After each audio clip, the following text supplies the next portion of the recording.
Hello everyone, myself Satish Kalra welcomes all of you in my channel Ultimate Science by Satish Kalra. And dear students, today we will discuss about topic proteins of chapter biomolecules of class plus 2 chemistry. And this is a very important topic, proteins. So proteins हैं क्या? They are the most abundant biomolecules in the living system. The chief sources of proteins are protein कहाँ कहाँ मिलता है? Milk में, चीज में, pulses में, pea में, meat etc. They are also required for the growth and maintenance of our body. All the proteins are the polymers of alpha amino acids. जितने भी प्रोटीन्स हैं they are the polymers of alpha amino acids. अब क्या होते हैं alpha amino acids अभी देखेंगे. दे contain a amino group and carboxyl group in the same molecule. तो पहले मैं बताता हूं आपको अल्फा अमाइनो एसिड्स की स्ट्रक्चर. देखिए अल्फा अमाइनो एसिड्स क्या हम जानते हैं, हमने पढ़ा हुआ है CH3COH.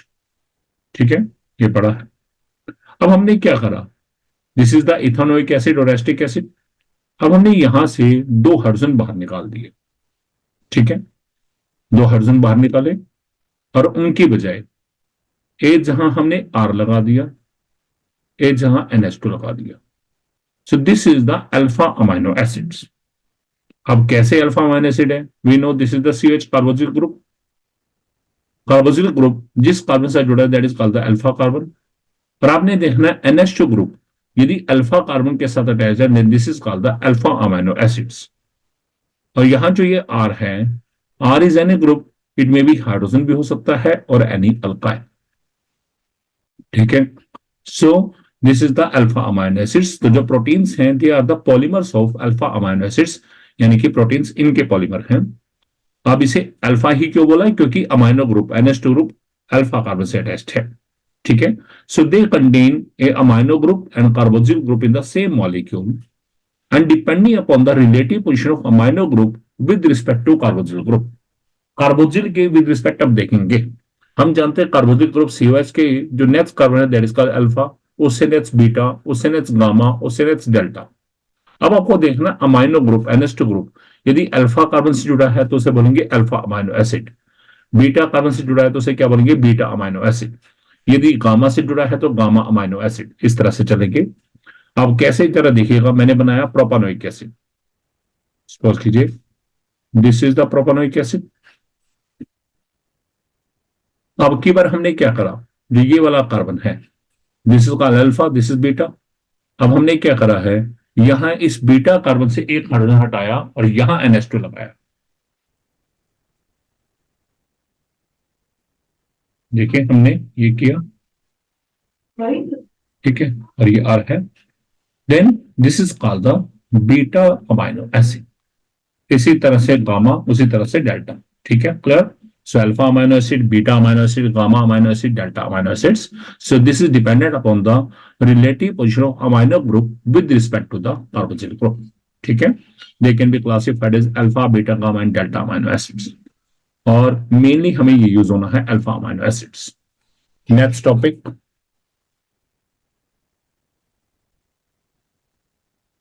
Now next topic is classification of amino acids. अब अमाइनो एसिड्स की क्लासिफिकेशन देखिएगा.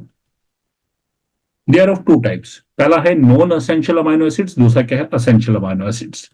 नॉन असेंशियल मीन जिसकी हमें रिक्वायरमेंट नहीं है. कैसे? देखिए नॉन असेंशियल है क्या? The some amino acids can be synthesized in our body so they should not be taken in diet. हमारी बॉडी खुद से बना सकते हैं. They are called the non essential amino acids. इसके एग्जांपल है ग्लाइसिन, एलानिन. नेक्स्ट है essential amino acids. अब असेंशियल अमाइनो एसिड क्या है? Those amino acids which cannot be synthesized by our body, हमारी बॉडी नहीं बना सकती, and they should be supplied regularly in our diet. उन्हें डाइट में ही लेना पड़ता है. they are called the essential amino acids. इसके एग्जांपल है valine and leucine. Out of total 20 amino acids, 10 are essential and 10 are non-essential. ठीक है, अब यहां पर एक दो बार पेपर में पूछ लिया जाता है ग्लाइसिन, एलानिन, इनके स्ट्रक्चर तो मैं बता रहा हूं. सभी के लिए बेसिक चीज आपके पास अभी आप जानते हैं, CH, NH2, COH. मैंने बताया सिर्फ R का डिफरेंस है. In the case of glycine R क्या है? This is the hydrogen. Next CH, COH, NH2, ये पोर्शन तो सेम है. In the case of alanine R की बजाय क्या आएगा CH3, this is alanine. Next valine. अब वैलिन में क्या है, ये CH है, COH, NH2। In the case of valine isopropyl group is present, यानी कि CH CH3 twice, this is valine. And in the case of leucine वहां क्या है, इस आर की बजाएगा CH2 CH CH3 twice, this is leucine. So ये है हमारे पास ग्लाइसिन, एलानिन, वैलिन और ल्यूसिन के स्ट्रक्चर। ये चारों स्ट्रक्चर आपको अच्छे से याद होनी चाहिए, इंपॉर्टेंट है बहुत ज्यादा। नेक्स्ट है, next topic complete and incomplete protein. अब क्या होते हैं कंप्लीट प्रोटीन, क्या है incomplete protein? Proteins that provide all the essential amino acids in about the right proportion for human nutrition. हम जानते हैं टोटल 10 एसेंशियल अमाइनो एसिड्स हैं, और जो प्रोटीन हमें 10 के 10 अमाइनो एसिड्स प्रोवाइड करते हैं और राइट प्रोपोर्शन में प्रोवाइड करते हैं, they are called the complete proteins. For example meat, fish, milk and eggs, they contain complete proteins. And proteins that are deficient in one or more essential amino acids, यानी कि जिनमें कुछ amino acids की कमी हो है, यानी कि जो एसेंशियल अमाइनो एसिड्स हमें 10 चाहिए, 10 के 10 पूरे ना हो, 5 हो, 6 हो, कुछ भी हो, they are called the incomplete proteins, for example rice, wheat etcetera. Next topic है classification of amino acids on the basis of number of amino and carboxyl group. अभी आपने अल्फा अमाइनो एसिड्स देखा, तो आपने देखा अल्फा अमाइनो एसिड के structure में क्या है, ये चारों भी आपने देखे। इनमें क्या है, एक NH2 ग्रुप है और एक COH ग्रुप है। हम जानते हैं NH2 ग्रुप कैसा है, बेसिक ग्रुप है, और COH ग्रुप कैसा है, एस्टे ग्रुप है। सो इनके नंबर्स के बेस पर कि ये COH और NH2 ग्रुप दोनों इक्वल हैं या कम ज्यादा हैं, इसके बेस पर यदि देखें तो अमाइनो एसिड जो है on this basis amino acids are of 3 types. सबसे पहला है न्यूट्रल अमाइनो एसिड्स। हम न्यूट्रल क्या होंगे, जिसमें एस्टिक और बेसिक पार्ट इक्वल हो।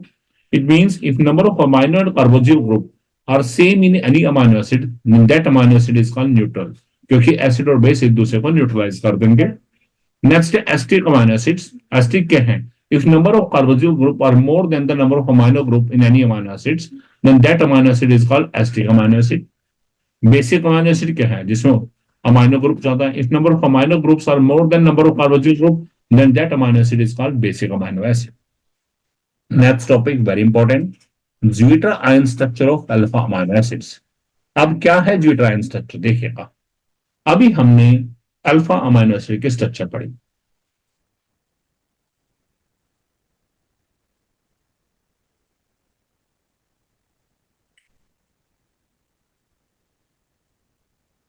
ये क्या है, लोन पेयर है। This is the structure of alpha amino acids. In any alpha amino acid carboxyl group, हम जानते हैं कार्बोक्सिल ग्रुप CH ग्रुप कैसा है, this is the asterisk group, ये वाला ग्रुप। और NH2 ग्रुप कैसा है, this is the basic group. अब होगा क्या, इन any alpha amino acids the carboxyl group will lose 1H positive ion. Carboxyl group क्या करेगा, 1H पॉजिटिव लूज करेगा, देखिएगा, ठीक है। यहां से 1H पॉजिटिव बाहर निकलेगा, and this H positive ion will migrate towards the amino group.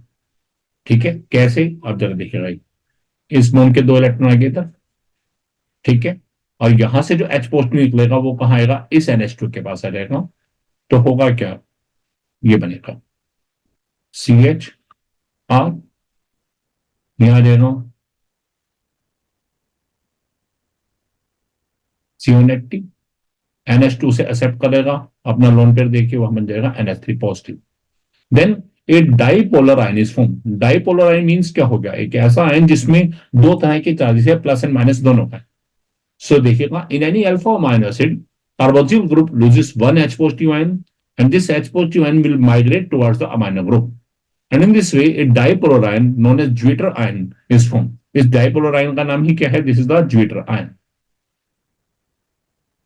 ठीक है, ज्विटर आयन इज फॉर्म।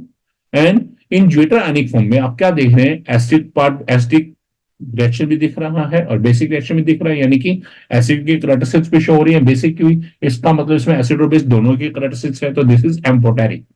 ठीक है। In zwitterionic form amino acid show amphoteric behaviour because they can react with acids as well as bases. ठीक है।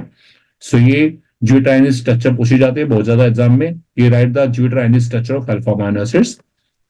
अब all the amino acids they are colourless crystalline solids. ठीक है।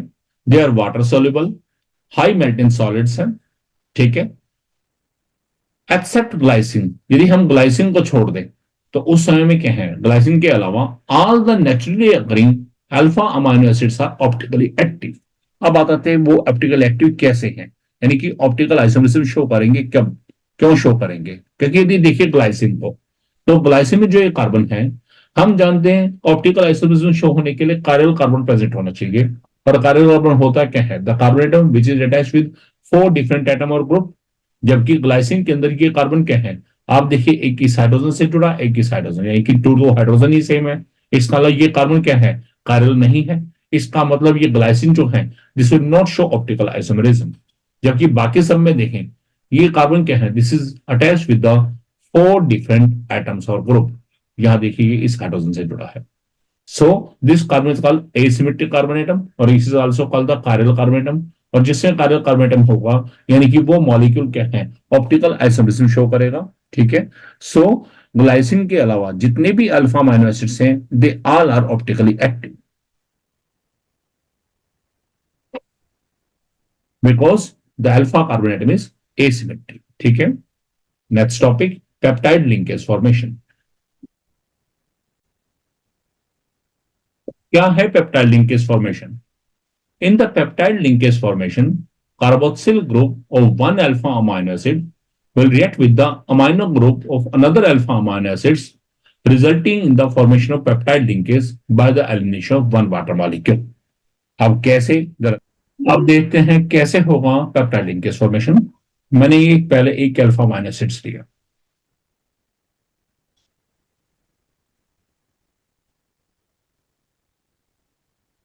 ठीक है। अब एक सेकेंड ले लिया,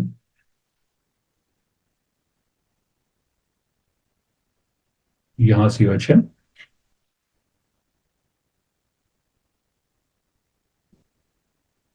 अब क्या होगा, फर्स्ट अल्फा अमाइनो एसिड है,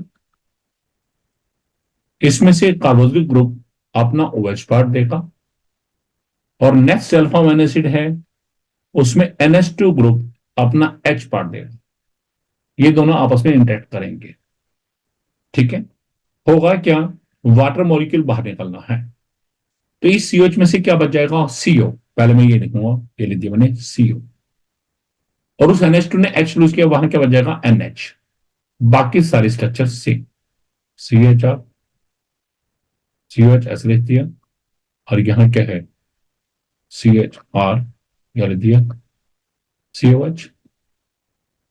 So this linkage is called peptide linkage। इस लिंकेज को क्या बोलते हैं, पेप्टाइड लिंकेज। तो आपने देखा जिस समय 2 अल्फा अमाइनो एसिड्स आपस में जुड़े हैं तो क्या है, one peptide linkage is form. ठीक है। और इस प्रोडक्ट को हम क्या बोलते हैं, इसमें आपने देखा कि 2 अल्फा अमाइनो एसिड जुड़े हुए हैं, then this product is called dipeptide. क्या बोलते हैं इसे, डाइपेप्टाइड। इस तरह से यदि हम 3 मॉलिक्यूल जोड़ेंगे, 3 अल्फा अमाइनो एसिड जोड़ेंगे, तो उस केस में क्या होगा, 2 पेप्टाइड लिंकेज आएंगी और प्रोडक्ट का नाम क्या होगा, ट्राइपेप्टाइड। और इस तरह से यदि हम 100 से भी ज्यादा जोड़ेंगे तो उस प्रोडक्ट का नाम क्या होगा, पॉलीपेप्टाइड। क्या बोलेंगे इसे, polypeptide, and this is called the protein. ठीक है। सो ये है हमारे पास की पेप्टाइड लिंकेज की फॉर्मेशन। तो देखिएगा, in the peptide linkage formation the carboxyl group of one alpha amino acid will react with the amino group of another alpha amino acid, resulting into the formation of peptide linkage by the elimination of one water molecule. If 3 alpha amino acids are used, then in that case 2 peptide links are formed. जितने amino acids use करेंगे उससे peptide linkage क्या होंगी, एक कम होंगी। ठीक है। And resulting substances called tripeptide. यदि 10 यूज करेंगे तो डेकापेप्टाइड, इस तरह से चलेगा, and so on. And whenever a large number of alpha amino acids, near about 100, are combined, then the resulting substance is called polypeptide, and this is called protein. So ये है peptide linkage formation. Next topic है types of protein on the basis of shape. अब shape के base पर देखें तो proteins क्या हैं, they are of two type, one is the fibrous protein, दूसरा है ग्लोबुलर प्रोटीन। फाइब्रस क्या है, जस्ट लाइक फाइबर, ठीक है, जैसे ये फाइबर्स होते हैं उनके अंदर ऐसे ऐसे बीच में रेशियो होते हैं, इस तरह से ये। सो फाइब्रस प्रोटीन है क्या, whenever the polypeptide chain run parallel and they are held together by hydrogen bond. एक चेन है, दूसरी चेन है, इस तरह से एक दूसरे के पैरेलल है और ये आपस में हाइड्रोजन बॉन्ड से जुड़ी हो चेन्स, ठीक है। Then this kind of structure is formed, and this is a fiber-like structure is formed, and these proteins are called the fibrous proteins. So देखिएगा, whenever the polypeptide chain run parallel and they are held together by hydrogen bonds and disulfide linkage, then a fiber-like structure is formed, and these proteins are called fibrous proteins. तो इसमें दो तरह के bonds हैं, एक hydrogen bond, दूसरा क्या है, disulfide linkage. They are generally insoluble in water, ठीक है। For example, अब फाइब्रस के एग्जाम्पल क्या है, ये insoluble है वाटर में। Keratin present in the hair and nails, हमारे जो हेयर है और नेल्स है वो किससे बने हैं, कैरेटिन प्रोटीन से। दूसरा है myosin present in the muscles, ठीक है, मसल्स के अंदर क्या है, मायोसिन प्रोटीन। अब ये दोनों ही किसके एग्जांपल है, फाइब्रस प्रोटीन के, keratin and myosin. Next protein है ग्लोबुलर प्रोटीन।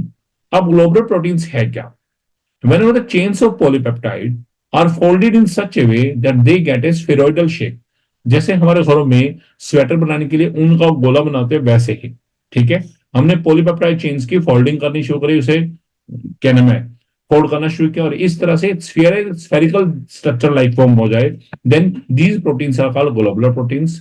और वो कैसे थे, फाइब्रस कैसे थे, इनसॉल्युबल, जबकि ये कैसे हैं, they are usually soluble in water. और इसके एग्जांपल क्या है, इंसुलिन एंड एल्ब्यूमिन, ठीक है। नेक्स्ट टॉपिक है different level of structure of proteins. अब प्रोटीन्स के स्ट्रक्चर के बहुत सारे लेवल हैं। अब कैसे, टोटल 4 लेवल है main, primary structure, secondary structure, tertiary structure, quaternary structure. अब क्या है primary structure, in the primary structure यदि हम देखें, अभी आपने देखा जब हम पॉलीपेप्टाइड बना रहे थे तो आपने अमाइनो एसिड्स को एक सीक्वेंस में जोड़ा, कैसे, सपोज कीजिए यहां इस आर की बजाय एच होता, तब इसका नाम क्या था, ग्लाइसिन। और मान लो इस आर की बजाय CH3 होता, तब इसका नाम क्या था, एलेनिन। तो जो प्रोडक्ट बनता है उसका नाम क्या होता है, डाइपेप्टाइड। और उसको रिप्रेजेंट कैसे करते, ग्लाइसिन का GLY, एलेनिन का ALA। मान लो 3 जुड़ते, पहले एक ग्लाइसिन होता, फिर एलेनिन होता, फिर ग्लाइसिन होता, तो प्रोडक्ट का नाम क्या होता, GAG, यानी कि ग्लाइसिन एलेनिन ग्लाइसिन, इस तरह से। यानी कि हर प्रोटीन के इस तरह से जुड़ते जाएंगे अमाइनो एसिड्स और एक उनमें पर्टिकुलर सीक्वेंस होगा, and this sequence is called primary structure. तो देखिएगा प्राइमरी स्ट्रक्चर क्या है, each polypeptide chain in A protein has amino acid linked in a specific sequence. कोई भी पॉलीपेप्टाइड चेन्स है तो उसमें अमाइनो एसिड जो है पर्टिकुलर सीक्वेंस में जुड़े हुए हैं, and that sequence of amino acids and a particular protein is called primary structure. उसी सीक्वेंस को हम क्या बोलते हैं, primary structure. And any change in this sequence represents a different protein. यदि हमने कभी भी इस सीक्वेंस में चेंज करेंगे, जैसे मैंने GAG बोला, ग्लाइसिन एलानिन ग्लाइसिन, अब मान लो मैं कहता हूं GAA, यानी कि ग्लाइसिन एलानिन एलानिन, तो यानी कि वो क्या है, उसमें अमाइनो एसिड सीक्वेंस डिफरेंट, तो that will represent a different protein. So any change in the sequence represents a different protein. Next topic है सेकेंडरी स्ट्रक्चर प्रोटीन। अब सेकेंडरी स्ट्रक्चर में क्या है, it refers to the shape in which polypeptide chain can exist. वहां क्या था, amino acid का sequence, अब यह है उनकी शेप, ठीक है। There are 2 different type of secondary structure, कौन सी है, एक है अल्फा हेलिक्स, दूसरा है बीटा प्लेटेड।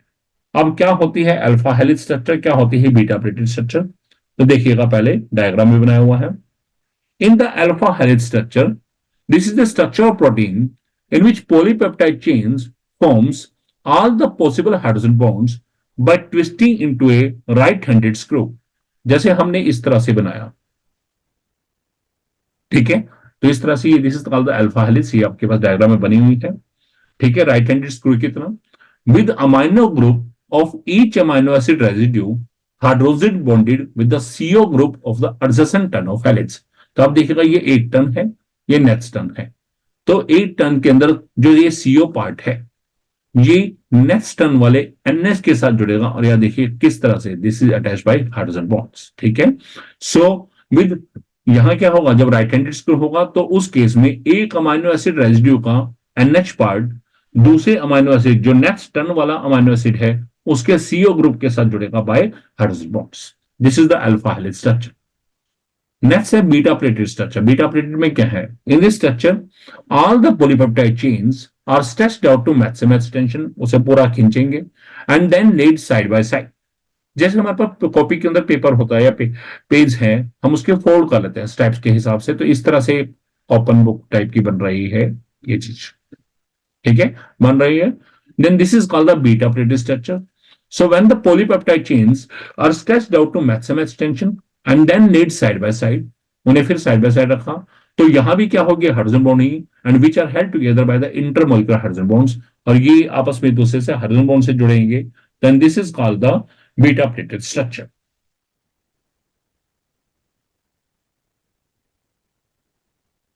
नेक्स्ट है टर्शियरी स्ट्रक्चर प्रोटीन्स। अब टर्शियरी स्ट्रक्चर क्या है?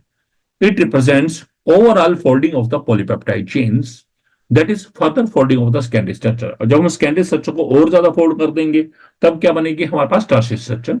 And it gives rise to the two molecular shapes. अब दो शेप निकल के आएंगे, वन इज फाइब्रस, सेकंड क्या है? ग्लोबुलर, ठीक है। सो फाइब्रस एंड ग्लोबुलर प्रोटीन जो भी आपने पढ़ा, वो क्या है? उसकी टर्शियरी स्ट्रक्चर है। The main forces which stabilize the secondary and tertiary structure of proteins are hydrogen bonds, disulfide linkage, van der Waals forces of attraction and electrostatic forces of attraction. तो ये क्वेश्चन बहुत बार पूछा जाता है कि what are the forces which stabilize the secondary and tertiary structure? तो कौन कौन सी है? Hydrogen bonds, disulphide linkage, van der Waals forces of attraction, ठीक है, और साथ में क्या? Electrostatic forces. लास्ट है क्वार्टरनरी स्ट्रक्चर प्रोटीन। अब क्वार्टरनरी स्ट्रक्चर क्या है? Some of the proteins are composed of two or more polypeptide chains known as subunits. कुछ प्रोटीन्स ऐसे भी हैं जिसमें दो या दो से भी ज्यादा डिफरेंट पॉलीपेप्टाइड चेन्स हैं, उन्हें क्या बोलते हैं? Subunit. And the spatial arrangement of these subunits with respect to each other. तो उस केस में क्या है? आपने क्या देखना है कि उन सब यूनिट्स की स्पेस के अंदर अरेंजमेंट कैसी है, उस पर्टिकुलर प्रोटीन के अंदर स्पेस के अंदर अरेंजमेंट कैसी है। This gives rise to the quaternary structure. तो ये थे हमारे पास different structure of proteins, primary structure, secondary structure, tertiary structure and quaternary structure. एक बार आप इसे देख लीजिए।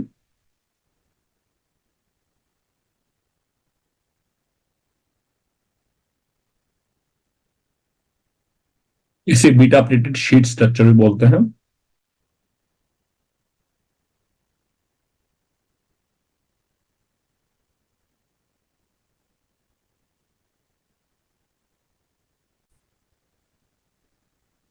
Now last topic of proteins, that is the denaturation of proteins. अब क्या है डीनेचुरेशन? नाम से पता चलता है डीनेचुरेशन, जहां भी डी मींस रिमूवल, तो denaturation in removal of nature, ठीक है। इट मींस प्रोटीन अपनी जो एक्चुअल नेचर है उसे लूज कर जाएंगे। This is called the denaturation. So देखिएगा, proteins found in a biological system with a unique 3 dimensional structure and biological activity is called native protein. कोई भी प्रोटीन है, नेचर के अंदर उसकी एक अपनी यूनिक 3 डायमेंशनल स्ट्रक्चर है और उसका एक पर्टिकुलर बायोलॉजिकल फंक्शन है, that is called the native protein. And whenever a protein in its native form is subjected to change in temperature or change in pH. मान लो कोई प्रोटीन है, वो नेटिव फॉर्म में है, ठीक है, यानी कि उसके अपने यूनिट स्ट्रक्चर, उसका अपना अलग फंक्शन है। जब भी हम उसमें कोई टेम्परेचर चेंज करें या पीएच चेंज करते हैं, then what will happen? Then hydrogen bonds get disturbed. Due to this, globules will unfold, यानी कि टर्शियरी स्ट्रक्चर खत्म हो जाएगी। Helix gets uncoiled. अब हेलिक्स क्या थे? सेकेंडरी स्ट्रक्चर थे, यानी कि सेकेंडरी स्ट्रक्चर कैसे बने थे? कॉलिन से। वो कॉलिन भी खत्म हो जाएगी, यानी कि सेकेंडरी स्ट्रक्चर भी खत्म। And protein loses its biological activity, और प्रोटीन अपनी बायोलॉजिकल एक्टिविटी को लूज कर जाएगा। Then this process is called the denaturation of proteins. During denaturation proteins secondary and tertiary structures are destroyed.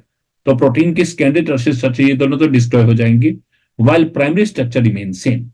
Primary structure as it is रहेगी। This is called the denaturation of proteins. आज का example क्या है? Coagulation of egg white on boiling, ठीक है।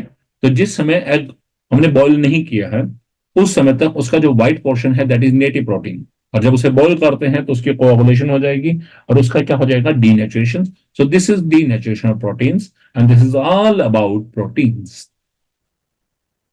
ये हमारा second biomolecule complete हो गया है। कार्बोहाइड्रेट पहले किया है पिछले वीडियो में, और इस वीडियो में हमने किया है प्रोटीन्स के बारे में। आई थिंक सभी को क्लियर है। Hope you learned a lot from my video. If you like my video, then you can share my video and you can subscribe my channel Ultimate Science by Satish Kalra. Thanks a lot.